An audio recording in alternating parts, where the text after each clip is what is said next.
నమస్తే అండి. ఈరోజు ఇంట్లోనే ఈజీగా మష్రూమ్ కర్రీని చేసేద్దాము.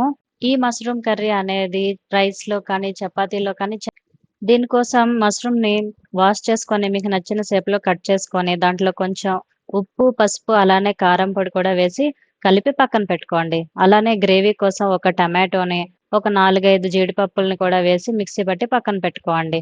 ఉల్లిపాయలను మీకెంత వీలైతే అంత చిన్న చిన్న పీసెస్‌గా కట్ చేసి పక్కన పెట్టుకోవాలి. ఇప్పుడు వేరే ప్యాన్‌లో బటర్ వేసుకొని కట్ చేసిన మష్రూమ్ ముక్కల్ని వేసి ఒక 50% ఉడికేంత వరకు ఉడికించుకోవాలి.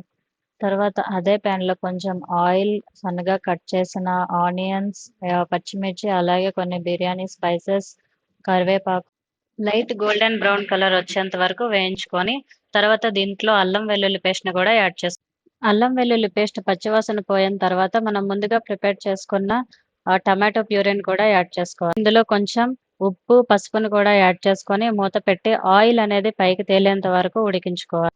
ఆయిల్ అంతా ఉడికి పచ్చివాసన పోయి ఆయిల్ అనేది పైకి తేలుతూ కనిపిస్తున్నప్పుడు మనం ముందుగా కుక్ చేసుకొని పక్కన పెట్టుకున్నాం కదండీ! ఆ మష్రూమ్ ముక్కల్ని తెచ్చి ఈ గ్రేవీలో యాడ్ చేయాలి. తర్వాత దానికి సరిపడినంత వాటర్ పోసుకొని మళ్ళీ మూత పెట్టి ఉడికించుకోవాలి. మధ్య మధ్యలో మూతను తీసి గ్రేవీ అనేది మీకు కావాల్సిన కన్సిస్టెన్సీ వచ్చేంత వరకు కుక్ చేసుకోవాలి.